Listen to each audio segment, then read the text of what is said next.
your movie is really funny. It's really funny. By myself, laughing out loud hysterically today. It is one of the most important contributions to cinema in American history. Your goal is to conduct an investigation into something key to the culture war. There were so many great moments in there. Were these people real that are in this movie? It's a great film. I highly recommend everybody go see this movie. Mazel tov, is thanks. Ben's people would say. Am I Racist? Rated PG-13 in theaters now. New York City's COVID czar, Jay Varma, has been caught on hidden camera admitting that he violated the very public health mandates that he implemented. And boy, did he violate them. Hat tip to Stephen Crowder for the footage you're about to see. Viewer discretion advised. I actually was the one who convinced the mayor to make it a mandate. Like, New York City found out that you're having sex parties during COVID? Yeah, it would have been a big deal. Yeah, it would have been real bad. We went to some like underground like dance party like underneath a bank in Wall Street. And we were all rolling, we were all taking Molly, and everybody was high. And I was so happy because I hadn't done that in like a year and a half, like a year or whatever. And but I was looking around being like, I wonder if anybody sees me differently. Because this was not COVID friendly. The only way I could do this job for the city was if I had some way to blow off steam every now and then. I'm kind of sneaky about it because hotels didn't want people gathering there. Because I was like running the entire COVID response of the city. My wife and I like had one with our friends, like in August of like that first summer. So we rented a hotel. It was fun. We all like took like Molly, and it was like 8 or 9 of us, and then 8 to 10 of us in a room, and everybody had a blast because everybody was like so pent up because it had been like everybody was just like stuck together and stuff like that. Yeah. And sometimes it isn't so much about like imagery, executive stuff. Some it's just something about like bodies being close to each other, right? Just being like naked with friends. Was that like when everybody was watching out? It was like the summer of 2020. You know how sometimes you just like to be naked with all your friends? And maybe you guys are like bumping uglies, but maybe you're just all being naked with friends in a hotel room or in a secret rave party fueled by Molly under a Wall Street bank while you're running the COVID response that's locking everyone down and getting people fired from their jobs if they don't comply with the mandates that you're violating to hold orgies. He goes on. So like walk around the streets and eat outdoors. Did you have like any mandates in place? There wasn't any restrictions on gathering, like you could technically gather people. The hotels didn't want to necessarily parties, but they weren't gonna like. Yeah. It's so funny. It's like this because I did all this like deviant like sexual stuff while I was like like on TV and all this stuff. Yeah. And people are like, aren't you afraid? Aren't you embarrassed? And I was like, no, actually, I'm like really like I love being my authentic self. So the way we do it in public health is we make it very uncomfortable to be unvaccinated. I don't expect your education to change your behavior. I'm just gonna make it really hard for you to do your job. Not your job. You can't go to a restaurant. You can't go to school. It's like I'm just gonna get vaccinated. So was it technically like kind of forcing you? Yeah, that's what you force people by making it really uncomfortable. You're gonna hear a lot about how this undercover footage proves Democrat hypocrisy. And it does. The people who canceled Christmas, the people who wouldn't let you visit your dying parents and grandparents, the people who wouldn't let you have a funeral for them, they were violating their own rules while you were practically imprisoned in your home. That's true. The Democrats are hypocrites. The bigger story for me, though, is not the hypocrisy. It's actually a simpler explanation of our present political corruption. The people who rule us are drug-addled sex freaks enthralled to persistent, grave, mortal sin. Yes, they believe the wrong things. Yes, they read the wrong books. Yes, they fail to live up to the standards they set.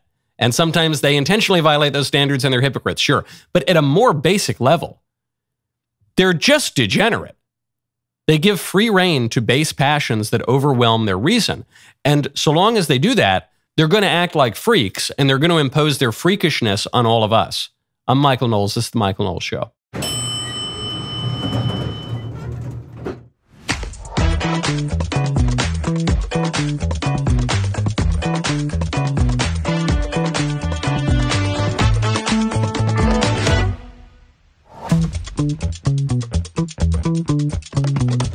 Welcome back to the show. J.D. Vance completely destroyed a Politico reporter with facts and logic on a top election issue, which is illegal aliens and the deportation of the people who came through mass migration. First, I want to tell you about delicious Good Ranchers. Go to goodranchers.com/Knowles. As we approach the upcoming election, it's important to remember that your voice is not just heard at the ballot box every 4 years.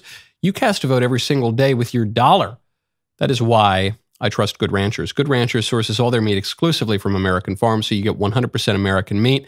No antibiotics, no hormones, definitely no seed oils. Right now, Good Ranchers is running a presidential promo for a limited time.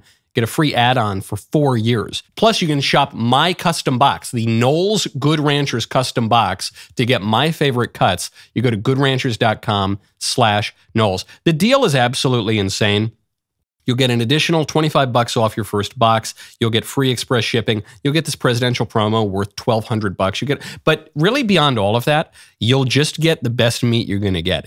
Trust me, As a child of the Mezzogiorno who grew up in New York, I care a lot about my food. Okay, maybe I maybe pay too much attention to my food. And Good Ranchers is as good as you're going to get. It is absolutely magnificent quality. GoodRanchers.com/Knowles. Choose your box and really make it my box. Use promo code Knowles. You'll lock in the presidential promo worth over $1,200, guaranteeing your family 100% American meat until 2028. GoodRanchers.com/Knowles. Code Knowles. Folks, Am I Racist is the #1 comedy in America. It's only playing in theaters. Get tickets and showtimes for your local theaters now at amiracist.com. What freaks, man. What total freaks. This is crazy. Maybe the craziest part of that whole video of the COVID czar in New York City talking about all the orgies that he would go to and the drugs he would do while everyone else was locked up. I think the craziest part was he said, yeah, when we were at this underground rave where everyone's rolling on Molly and ecstasy, and it was underneath a Wall Street bank. And it was so great because I hadn't done that for like a year or a year and a half. Excuse me? Wait, hold on. You're telling me the craziest thing about being at that rave was that it had been like 12 to 18 months since you last did it? How often do you go to these things? How often do the people who rule us, who impose mandates that change our lives, sometimes deprive us of our livelihoods, that prevent us from seeing our families, how often do these people go to weird, drug-fueled freak show orgies? I'm getting the impression it's more frequently than many of us would suspect. You hear the story about P. Diddy. You hear the story about Jeffrey Epstein. You hear... I'm remembering a story going back 15, 20 years now of Dominique Strauss-Kahn when he was caught in his sex scandal over at the IMF. And even he would talk about these kind of weird, I don't know, are they all just, I guess nothing changes in the history of the world. You read in the Old Testament about rulers doing a ton of weird sex stuff. And you read in history books about pagan elites and rulers and aristocrats, not very aristo, because aristo means good, and they're quite the opposite of good. They're just doing weird, deviant stuff. In that guy's own words, he says, yeah, I would be doing weird, deviant stuff, but then I'd also go on TV and tell people how they had to lock down and take the vaccine. And these are the people talking about health. The people who are telling us about public health, supposedly in charge of the public health of society, are ingesting poisonous chemicals and then going to orgies. Tells you everything you need to know about our present government. Now, speaking of sin and grace, on the flip side of things, President Trump is due to visit a Marian shrine with the Polish president, Duda. This would be the national shrine of Our Lady of Czestochowa. I always mispronounce this. Our Lady of Czestochowa, which is a very important Marian shrine. He's going to visit with this Polish conservative leader. It's supposed to happen September 22nd on a Sunday. This is a shrine in Bucks County, which is an important county to win in Pennsylvania, very important state to win. And I know how the news media are going to report on this. I know how the liberals are going to report on this. I know how the squish conservatives are going to react to this. They're going to say, how dare this man, how dare this sinner, Donald Trump, show up to the national shrine of Our Lady? How dare he? President Trump has done this sort of thing before. He visited the shrine of John Paul II and was criticized by a cardinal, actually, for doing that. How dare this sinner show up to this important religious site? To which one might respond, who do you think the shrines are for? Who do you think the shrines are for? What do you think religion's for? Is it for perfect people? It's for the people who've never committed a sin in their life, right? Find me that man. Our Lord comes not for the righteous, but to bring sinners to repentance. The fact that Trump now consistently talks about God on the campaign trail after the first assassination attempt, the fact that he held up that Bible in front of St. John's Church, the fact that he has visited now, one shrine, he's about to visit another important shrine. That's a good thing. It shows you a kind of humility. Because, Trump gets this rap of being really prideful and boastful, and he puts his name in gold, and he does, but he also kind of jokes about that. One gets the sense that Trump is fairly self-aware, and he recognizes his own shortcomings. The line that I keep coming back to is when he was asked about having a beer, and he said, I think I'm the first president who's never had a beer. Can you imagine if I had a beer, if I were a drinker? I'd be the worst. Probably the only good thing you can say about me is I've never had a beer. That's what he said. That's self-awareness. That's a bit of humility. The way he holds himself, even the way he talks.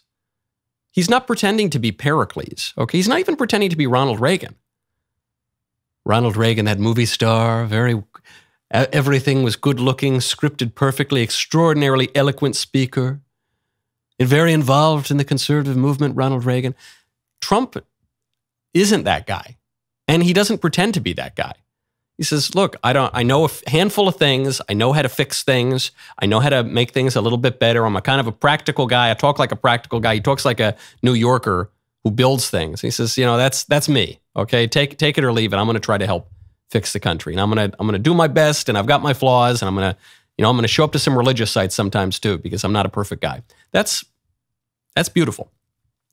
But the libs will criticize him for anything. This one takes the cake of all of the insane criticisms leveled at Trump over the years.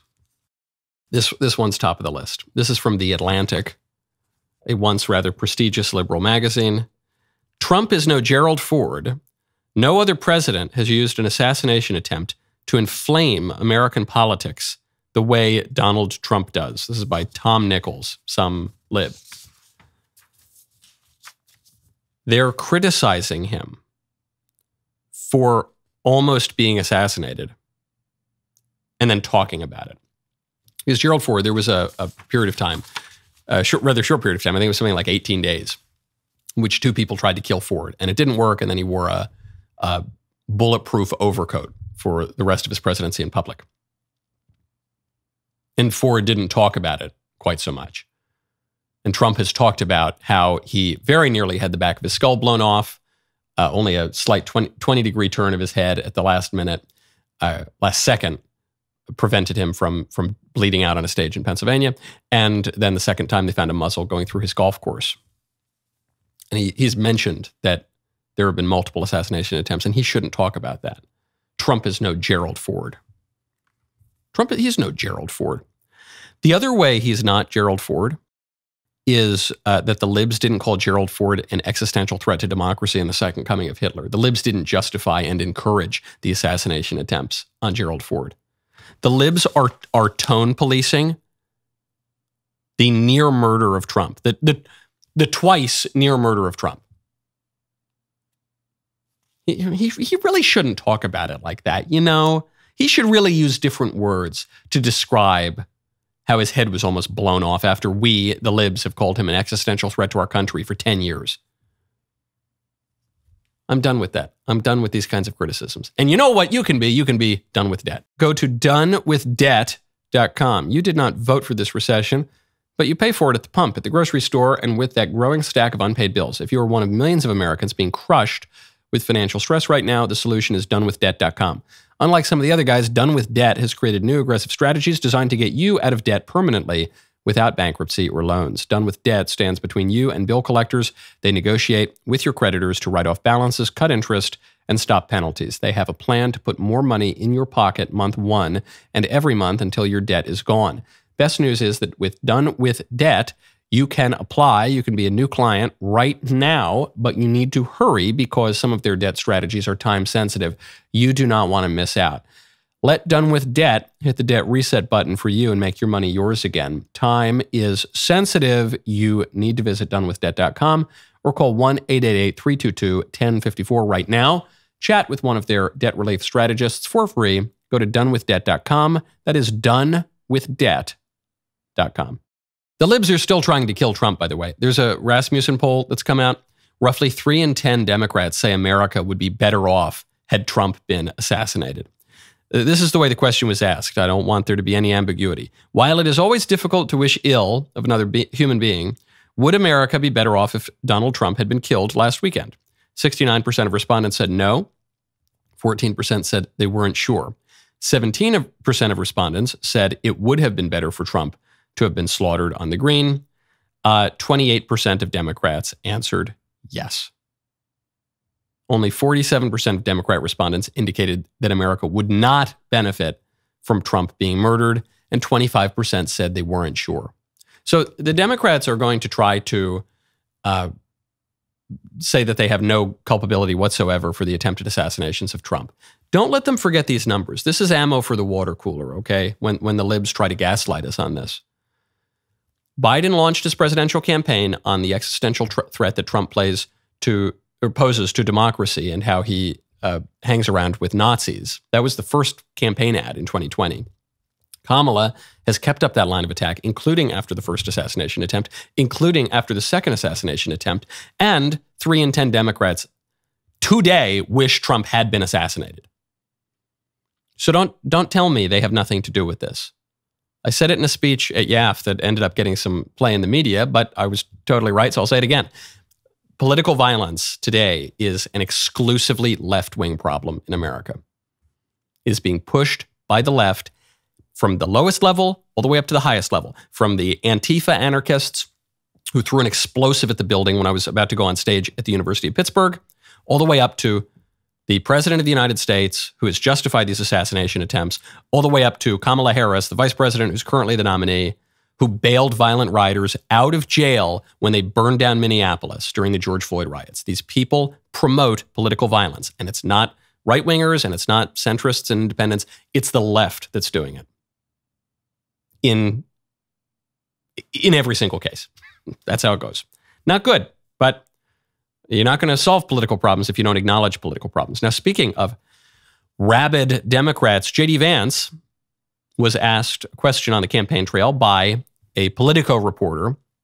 He was asked, actually, it's a tricky little question because the Trump campaign is running against illegal immigration, but says that it is for more legal immigration.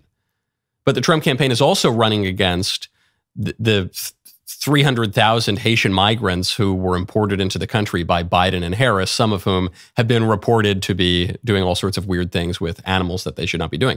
And J.D. Vance was asked, okay, well, hold on. You say you're running against illegal immigration. You're for legal immigration. Well, those 300,000 Haitians that Biden and Harris imported, they're technically here legally. And forget about just the Haitians. There are all sorts of people who have been imported into this country and been given temporary legal status or have been given a kind of amnesty. So what are you going to do for those people? Hi, Senator. Mia McCarthy with Politico. Question for you about the Haitian migrants in Springfield. So I know you've talked a lot about how we need to deport illegal aliens, but I wanted to ask you, the majority of the Haitians in Springfield came under TPS, so they are here legally. And I know you've expressed a lot of your issues with the TPS program and wanting to change that under a Trump-Vance administration. But I guess my question for you is, if you become the vice president under a Trump administration, what will you guys do about the migrants that are already there, since they did arrive legally? And a follow-up to that, if you plan to deport them, how would you do that legally? Well, look, this is media and Kamala Harris fact check that I want to clarify and clear up right now. And here's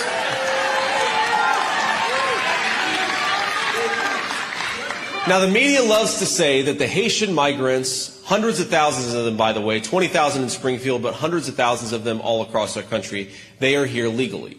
And what they mean is that Kamala Harris used two separate programs, mass parole and temporary protective status. She used two programs to wave a wand and to say, we're not going to deport those people here. Well, if Kamala Harris waves the wand illegally and says these people are now here legally, I'm still going to call them an illegal alien. An illegal action from Kamala Harris does not make an alien legal. That is not how this works. This is a great, great answer. And J.D. Vance is just extremely intelligent, and he's really well read on the subject, and he's doing what a running mate should be doing. The libs were really upset when Trump picked J.D. Vance, and they tried to portray him as a big drag on the ticket and a bad choice and all the rest. I suspect one of the big reasons they were portraying J.D. that way is because he is really effective. The point of being the running mate, your job on the campaign, is to be the attack dog, is to have all your facts lined up, is to know exactly how to give that soundbite to the reporters. And he did that there. And he's making an important point about policy. People don't object to the 300,000 Haitians or 20,000 Haitians in Springfield, taking over this small town. They don't object to countless Latin American migrants pouring into the country unvetted, illegally, taking over communities, driving cars into school buses and buildings, putting a drain on government services, filling up public schools. They don't object to it because of the technical labeling of those migrants. They object to it because mass migration has, in practice, constituted an invasion of our country for decades now. And it's created a lot of social disorder, and it's put a ton of strain on our resources, and it's fractured our society because these people have largely not assimilated, and Democrats have done it cynically to give themselves a permanent electoral majority. That's why people object to it. They don't object to it because one immigrant is totally unvetted and an illegal alien, while one has temporary protective status and a kind of parole, while the other one has a green card, while the this, while the that. They object to it because you have to press 3 for English, and that's annoying. They object to it because there is increased crime in certain neighborhoods in our country. They object to it because the ducks are going missing at the public park, okay? To use the vivid example that has been much debated over the past few weeks. That's what they object. They object to the fact of it, not the words that you use to describe it. And JD's saying, we're gonna fix the problem in practice. We're gonna deal with the facts. We're not gonna be like the libs and just use mealy-mouthed euphemisms and new sorts of words to pretend that the problem doesn't exist. What the libs want to do is say, okay, we have millions and millions, maybe more than 11 or 12 million illegal aliens in this country. Well, we're just gonna call them undocumented Americans. Poof, the problem goes away. We're going to call them dreamers. There it is. There's my magic dust, and now the problem goes away. No, you still have the social problems. You have to deal with the actual political issue, which is mass unassimilated migration into America in a short period of time that screws up the labor market, that screws up the housing market, that causes crime to increase in certain areas, that brings in all sorts of terrible elements, including the criminal cartels that control the border and the poison of fentanyl that's killing hundreds of thousands of Americans. That's the problem. JD says we're going to fix the problem. Democrats can use their magic wand with their words. We're going to actually fix the problem. Now, we need to restore some balance to our country. We need to restore some balance to nature. That's why you got to check out Balance of Nature. Go to balanceofnature.com, use promo code Knowles. Balance of Nature fruits and veggies is the most convenient way to get whole fruits and vegetables daily. Balance of Nature takes fruits and vegetables, freeze-dries them, turns them into a powder, then puts them into a capsule. Balance of Nature is just one ingredient of a balanced lifestyle, has no intention to replace a healthy diet, exercise, sleep, or any other healthy habits. It is intended to be used in concert with other healthy habits. I love Balance of Nature, especially when you're on the road. It's sometimes difficult to get your fruits and veggies. You know, they don't always have that when you're driving past McDonald's. So you go to Balance of Nature, you can get all that good stuff that you need very simply. You don't even have to think about it. Go to balanceofnature.com, use promo code Knowles, KNWLES, for 35% off your first order as a preferred customer, plus get a free bottle of fiber and spice. That way you get your own balance of nature sent to you. You don't need to be like these hyenas around the DailyWire who wait to see when it comes to the office, they pounce on it like absolute maniacs. Balanceofnature.com. Promo code Knowles. Wow, my favorite comment again. Folks, that when the producers look through the comments, they pull all sorts of comments every day. And I don't really look at the names. But this one just keeps, this person keeps coming up. The Drummers Workshop Norris Music, who says, my values haven't changed. My accents have. Kamala Harris.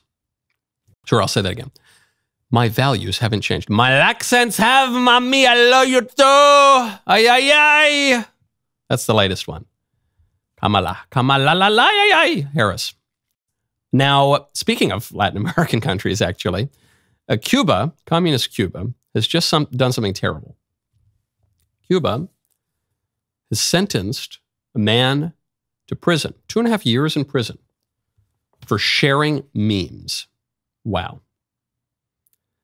Barreiro Rauco, I'm sure I'm mispronouncing that, is a 52-year-old barber, lives in the city of Cienfuegos, and he's a member of a local dissident group, the Cuba Citizens Movement for Reflection and Conciliation, and he was arrested for sharing memes.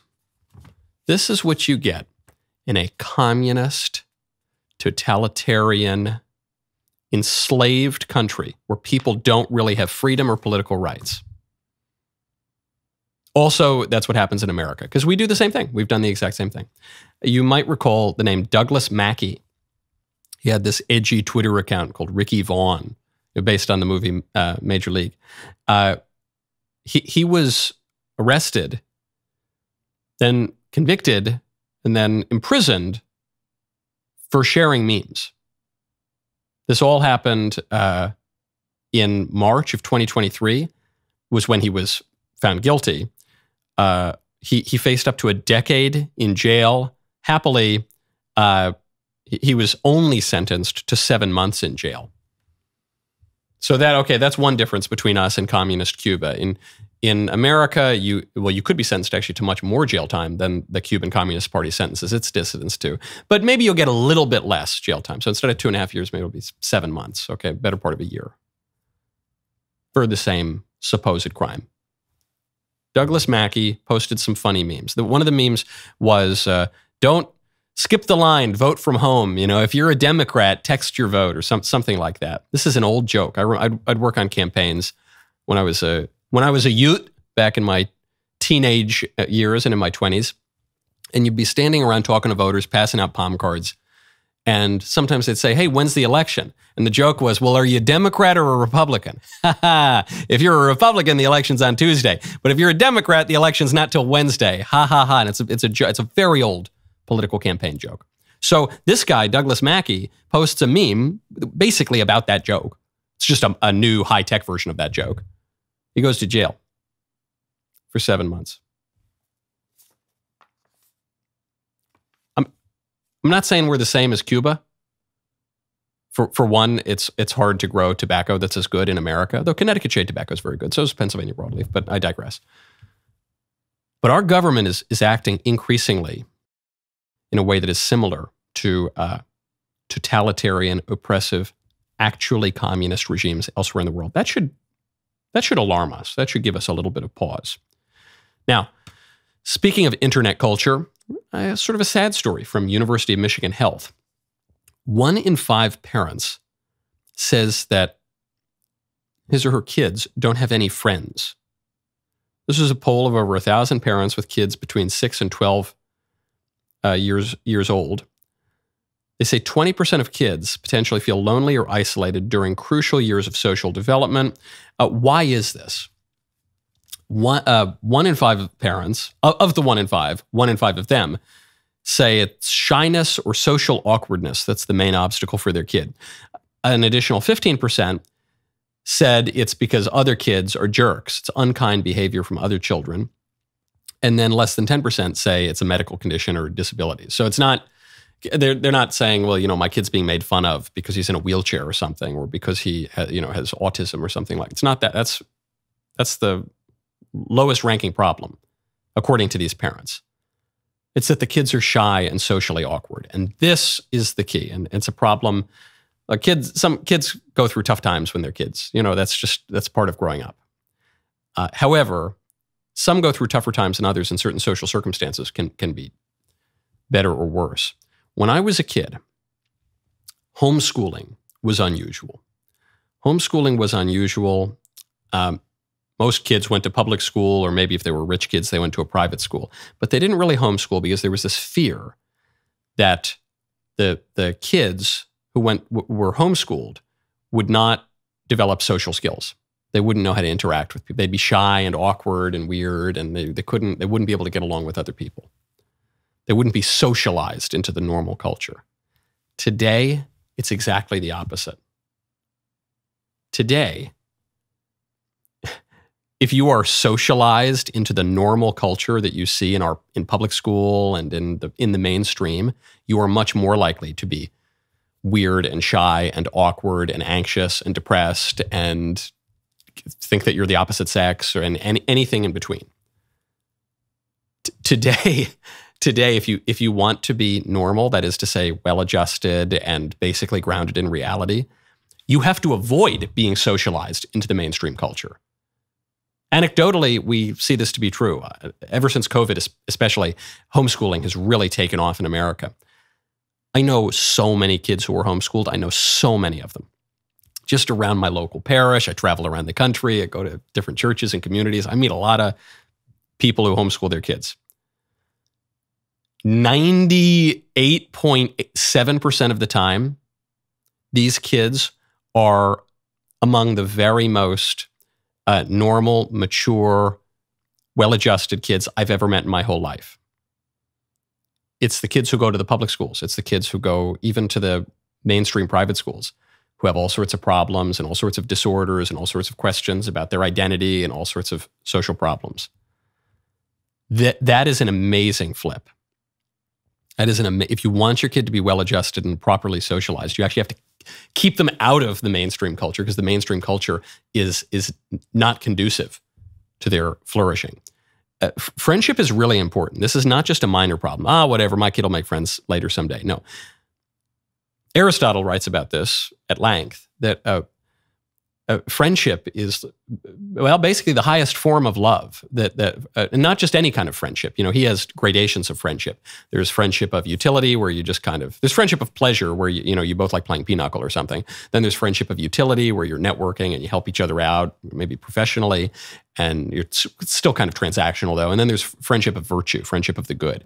And Aristotle says a virtuous friend is another self, which sounds kind of narcissistic and self-centered, but it's really not, because you're standing with another person, both looking at the good, both pursuing the good, both wishing to be better, and both helping to make each other better. It's a true friend holds up a mirror to yourself. It's like growing another brain is what a true friend is like. And that's extraordinarily important because man is a social creature, and we don't just live in isolation. It's not going to work. Okay, before we get to the mailbag, I'm going to do something really weird. I just saw a great music video, and I have to play it for you. It's by John Kahn. It was released by Based Records. I will narrate for those who are just listening on podcast or radio. Take it away. This is a video, black and white. Trump walking alone down a hallway. Count it out.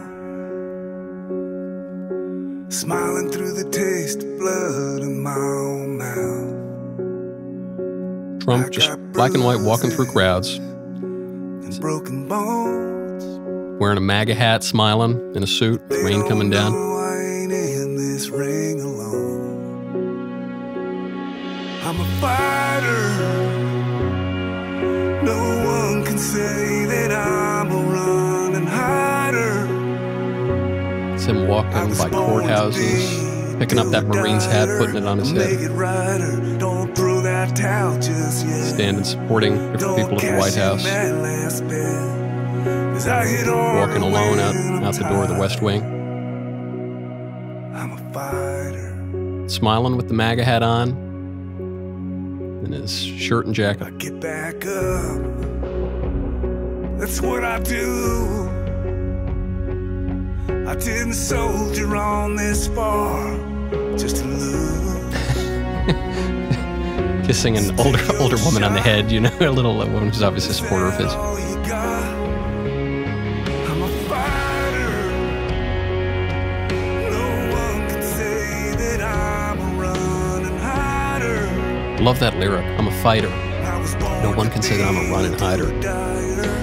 A few short clips of Trump as a young man, looking serious.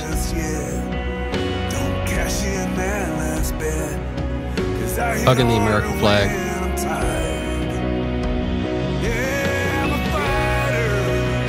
Fireworks going off. Standing there, fist in the air. And then obviously all his supporters. These deplorable, irredeemable people who were just actually good, normal Americans who want a normal country. And then the video ends with, in the same place it started, him walking alone down a hallway. Totally determined, serious affect. Not angry, not just serious, doing his job.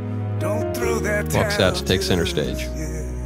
Then, of course, when he's nearly killed on the stage in Pennsylvania, blood on his face, fist in the air, fight, fight, fight.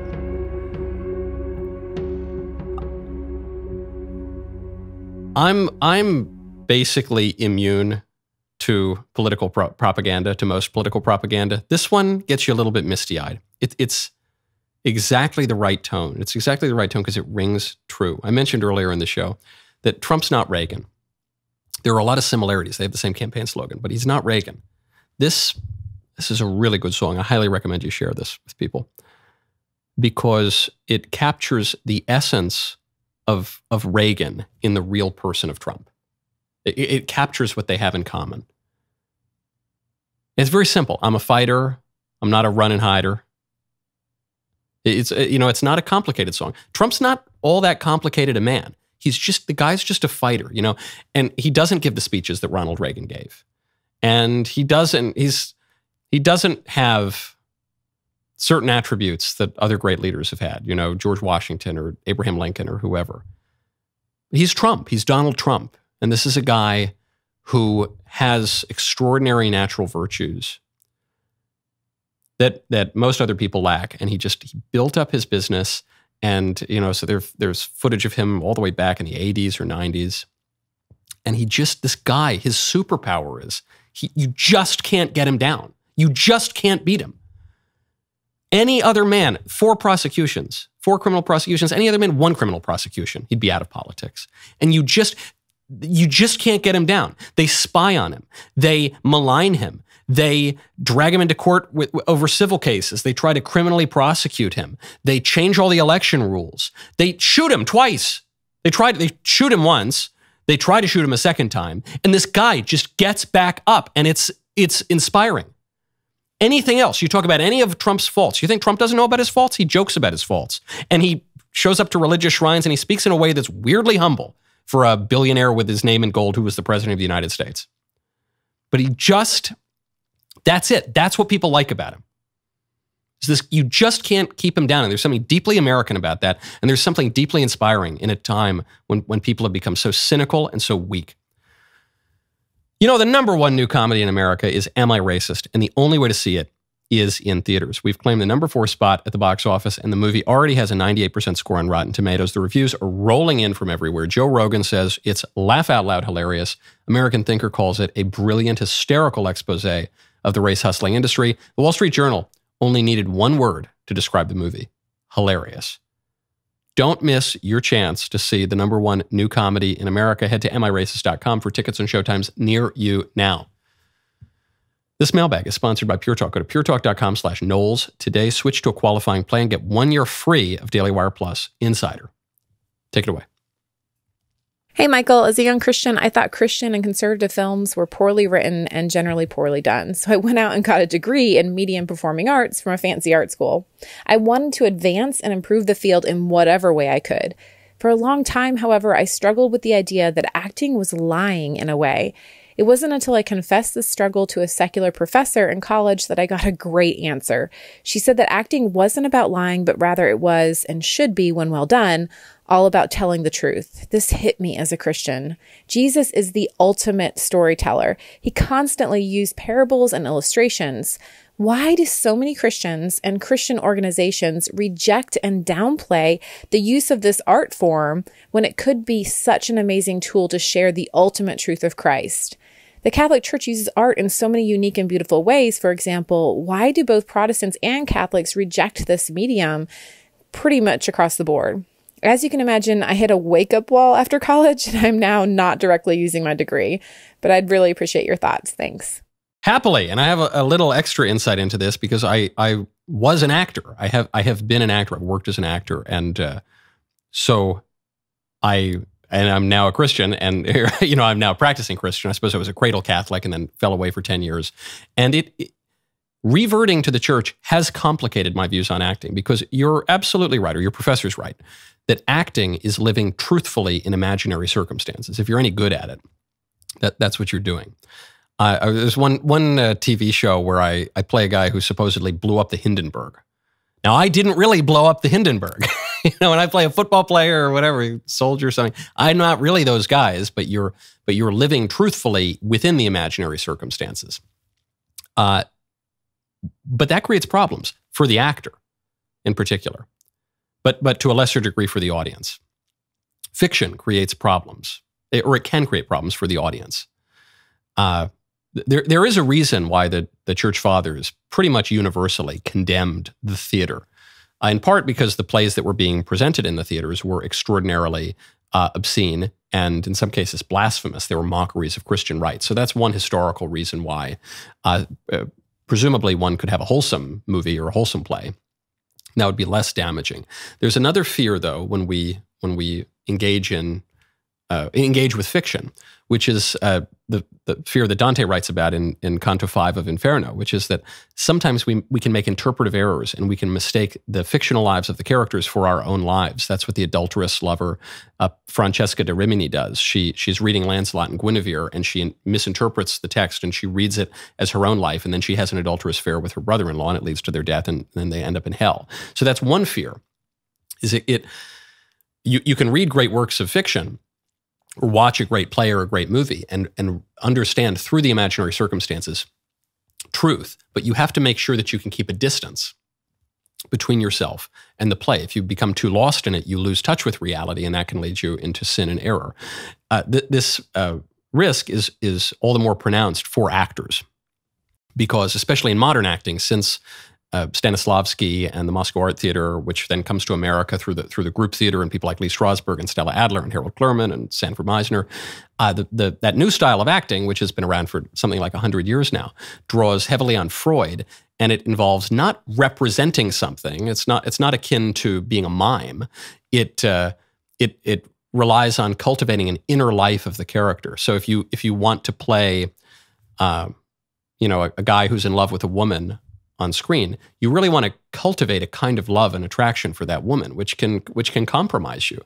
If you want to play a mass murderer, you have to cultivate the desire to murder people. You want to cultivate that inner life so that it kind of just overflows, and then it's like a sponge that gets overly full, and then the water that comes out, that's the acting, and it's called organic acting.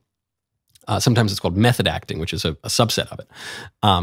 But that can be really damaging because you're constantly reshaping your soul in ways that are not always virtuous. So it's not so simple as saying theater is perfectly fine. It's just living truthfully in imaginary. Well, it is living truthfully in imaginary circumstances. That's the problem. Is it can be psychologically and spiritually damaging, a little bit for the audience, but especially for the actors. Not saying there's no right way to do it, but the Church Fathers had a point when they talked about the dangers of the theater. Next question. Hi, Michael. This is Rachel from Michigan. My question is, why do you think the left is not promoting Kamala as the potential first female president of the United States? The left is ordinarily quick to highlight anyone who might be the first anything. When Hillary ran, they talked nonstop of a woman finally leading our country. When Obama ran, Black people couldn't wait to see someone who looked like them be our first Black president. Even when Pete Buttigieg ran for president, they touted him as the first openly gay man to launch a presidential campaign. But we hear crickets about this with Kamala as the current Democratic candidate. My thoughts on their silence is that women and feminists, we want to be proud of what our gender accomplishes standing on our own merits. Kamala did not win a primary. She hasn't provided a clear platform. She would become a first solely due to circumstance rather than on her own achievements. What are your thoughts on this? I think your intuition's pretty good. Also, because she's getting the nomination in a way that is cheating. So they're a little wary of that. Also, they ran Hillary as the first woman president. She got beat. So maybe they're beginning to realize that's not the best idea. They want to run Kamala as everything and nothing. So they're not really defining her in any way. They want her to just be a generic alternative to Trump. And so the less defined she is, the better. One correction, though, of what you said that Pete Buttigieg was running to be our first openly gay president. But of course, our actual first homosexual president was James Buchanan, the worst president in American history, who very nearly destroyed the country. So that'll be something Pete can grapple with the next time he runs. Next question. Hi, Michael. I have a question regarding communion during Mass. I see fellow parishioners receiving the body in different ways, by hand or by the tongue, either while standing or kneeling. What are your thoughts about these different methods of receiving the Eucharist? And is there a specific method that should be practiced more over others? Many thanks in advance for your insight, and have a blessed weekend. Very good question. The church permits all of those different ways.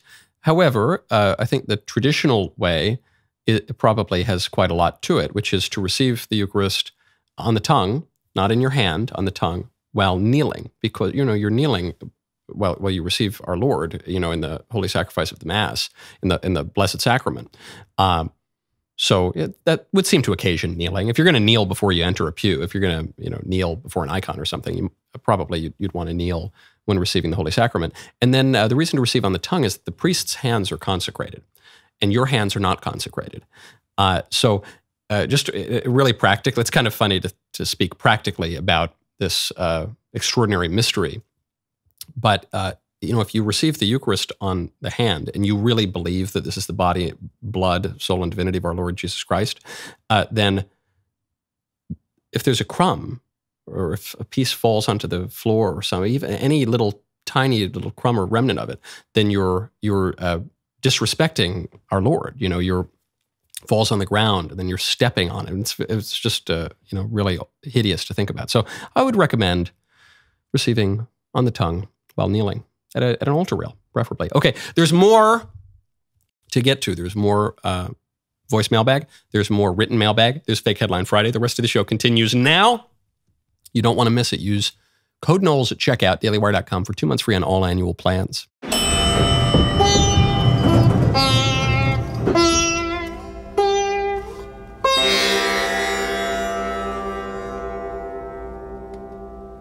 Republicans are Nazis. You cannot separate yourselves from the bad white people. Growing up, I never thought much about race. It never really seemed to matter that much, at least not to me. Am I racist? I would really appreciate it if you left. I'm trying to learn. I'm on this journey. If I'm going to sort this out, I need to go deeper undercover. They gon' say I'm racist. Joining us now is Matt, certified DEI expert. Here's my certification. And what you're doing is you're stretching out of your whiteness. This is more for you and less for you. Is America inherently racist? The word inherent is challenging there. I want to rename the George Washington Monument to the George Floyd Monument. America is racist to its bones. So inherently. Yeah, this country is a piece of white folks, white trash, white supremacy, white woman, white boy. Is there a black person around here? What's a black person right here? Does he not exist? Say I'm racist. Hi, Robin. Hi, what's your name? I'm Matt. I just had to ask who you are because you have to be careful. Never be too careful. They gon' say you racist. In theaters now, rated PG-13.